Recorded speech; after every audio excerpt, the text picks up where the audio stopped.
कहते तो उनके पीछे लंबे चौड़े भ्रष्टाचार की गंध आती थी। लेकिन 8 साल माननीय मोदी जी के नेतृत्व को हो गए, सरकार बने हुए हो गए, कोल ब्लॉक्स की नीलामी हो गई। कोयले के बारे में तो कहते हैं कि छूने से हाथ काले हो जाते हैं। 8 साल पूरे हो गए, लेकिन केंद्र सरकार के ऊपर भ्रष्टाचार का एक छोटा सा दाग भी देश के विपक्षी या दुनिया की बड़ी बड़ी ताकतें भी नहीं लगा पाई। कि नीयत साफ थी, देश के लिए कुछ कर गुजरने का जज्बा था, बदलाव लाना है संकल्प था, और इसलिए आज इतना कुछ देश देख पा रहा है। और माननीय मोदी जी का एक और लेखकों ने लिखा है कि बड़ी स्पष्टता के साथ मोदी जी कहते हैं कि हमें कुछ भी सार्थक, सकारात्मक और देश के लिए करना है तो हमें, इतने साहस के साथ लेखकों ने लिखा है। महिला सशक्तिकरण पर लेखकों ने बहुत विस्तार से लिखा है कि माननीय मोदी जी ने किस तरह से कदम उठाए। देश की आजादी के बाद से हमारी मातृशक्ति, इनको भी एक वोट बैंक के रूप में तो इस्तेमाल करने का प्रयास हुआ, लेकिन वास्तव में महिला सशक्तिकरण हो, इस दिशा में काम तभी हुए जब माननीय मोदी जी का नेतृत्व देश को मिला है।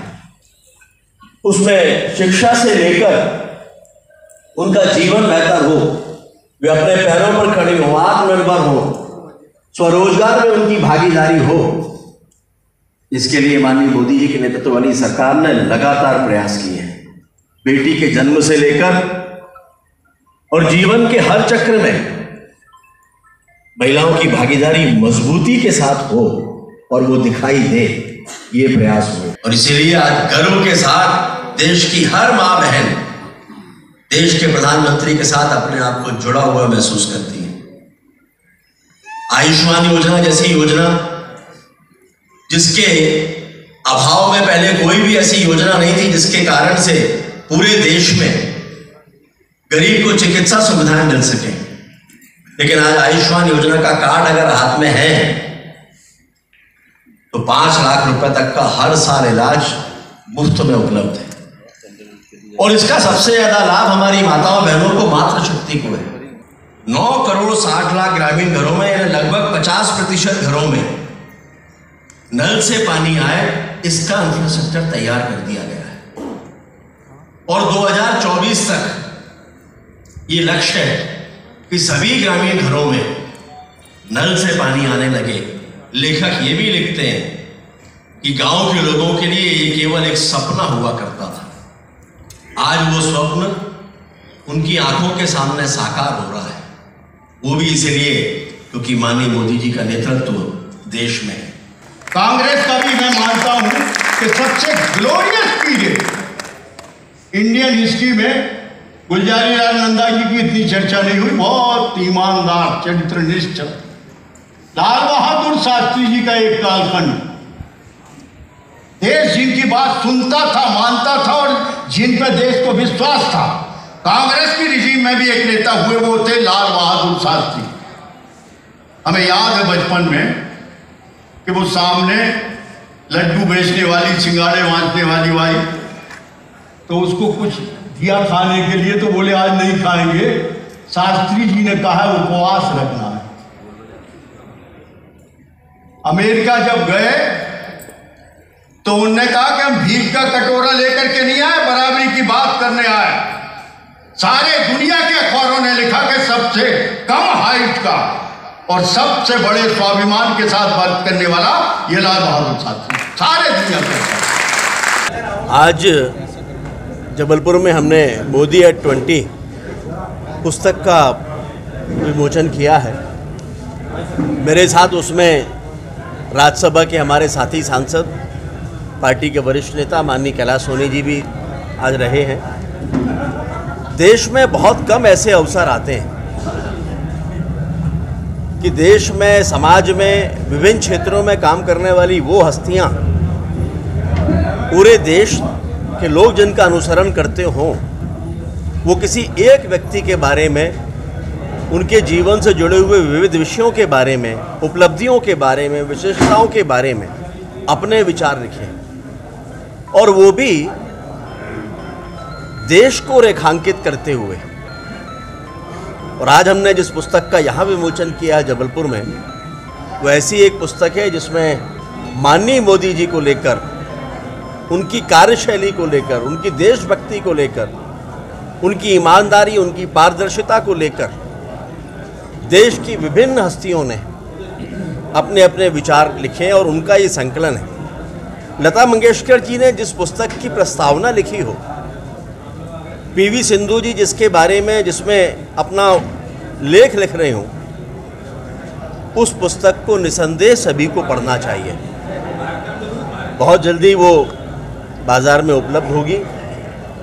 पढ़ना केवल इसलिए नहीं है कि उसमें माननीय मोदी जी के कार्यों की तारीफ है, बल्कि पढ़ना इसलिए है कि परिस्थितियों को, चीज़ों को हम कैसे बदल सकते हैं, नकारात्मकता में सकारात्मकता हम कैसे पैदा कर सकते हैं और किस तरह से सोच को बदला जा सकता है।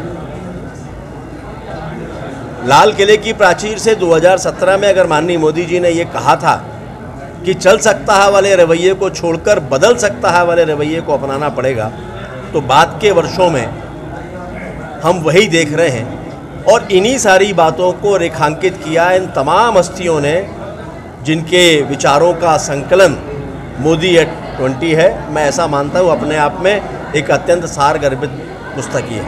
उनके पूरे जीवन काल के उनके जो दृष्टिकोण है, देश को जड़ों से पहचान करके और समस्या का हल करना, उसके लिए और देश भर के जितने मूर्धन्य लोग हैं, और विशेषकर उस किताब की प्रस्तावना श्रीमती लता मंगेशकर जी ने, जो सरस्वती पुत्री हैं। इसके अलावा देश भर में जितने भी मूर्धन्य तकनीकी लोग हैं, साइंटिस्ट हैं, सदगुरु जी हैं, अपने पानगढ़िया जी हैं, अपने जो बड़े उद्योगपति हैं, सबके अपने अपने एंगल से जो दृष्टिकोण है, और गुजरात से लेकर के यहाँ तक इतनी तेज़ी से हिंदुस्तान को जो आगे बढ़ाया है, उस संदर्भ में अपने अपने ढंग के दृष्टिकोण सबको, हम सबको आत्मसात करने की ज़रूरत है। जो जनप्रतिनिधि हैं उन्हें, और जो भी काम कर रहे हैं सार्वजनिक समाज के क्षेत्र में, उन सब के लिए पढ़ने की ज़रूरत है। आज ये आयोजन इसी के लिए था कि हम प्रेरणा लें करने के लिए, और साथ में करने वाले के लिए हम कृतज्ञता ज्ञापित करें, उनकी चर्चा करके। और मध्य प्रदेश में आपका जबलपुर तो संस्कारधानी है, यहाँ ये चर्चा नीचे तक जाएगी तो पूरे मध्य प्रदेश में जाएगी और हिंदुस्तान भर में जाएगी। आदरणीय, बात करें गुलाम नबी आज़ाद ने जिस प्रकार से कांग्रेस से इस्तीफा दे दिया है, क्या लगता है, चूँकि आपके साथ राज्यसभा सांसद भी रहे? जी, बहुत मुकम्मल इसलिए नहीं कि उन्होंने कांग्रेस छोड़ दी। कांग्रेस को अभी भी समझ में आ जाना चाहिए कि जितने भी परिपक्व डेमोक्रेसी के लिए अपोजिशन, अच्छा अपोजिशन बहुत आवश्यक है, रचनात्मक अपोजिशन, विवेकशील अपोजिशन। आपको याद होगा पार्लियामेंट में हिंसा को, जो लाल किले पे किसानों के आंदोलन में हिंसा हुई, किसी ने यदि कंडेम किया अपोजिशन में, तो वो हमारी यही थे अपने गुलाम नबी साहब। तो बहुत रचनात्मक आदमी हैं। उनके कांग्रेस के ताबूत में ये आखिरी कील है। इनके पास सबसे परिपक्व आदमी यही बचा था। इस आदमी ने भी कब तक कुंठित रहे, लगातार इतने वर्षों तक प्रतीक्षा करके समझाने की कोशिश की और ये नहीं किया गया। और वो उस आदमी ने कहा कि हम पक्के मुसलमान हिंदुस्तान के, लेकिन हम कभी पाकिस्तान नहीं, हमारा दीन ईमान हिंदुस्तान है। और ऐसे अच्छे आदमी को भी पचा नहीं पाई कांग्रेस में, दुर्भाग्य। तो क्या लगता है कि भाजपा में शामिल होंगे या नहीं? इससे हमारा कोई विषय नहीं। हम तो सब अच्छे लोगों को चाहते हैं। हम तो चाहते जितने भी रचनात्मक लोग हैं, और आप देख भी रहे हैं कि सारे रचनात्मक लोग जिनमें भी ऊर्जा है, सबकी, जिनके पास भी दृष्टि है। अब जो बहुत रूढ़िवादी और जो कि भैया हमारे तो, हमने तो चुड़ियाँ ही उनके नाम की पहन लिए, उन्हें छोड़ के अब कोई नहीं बचा।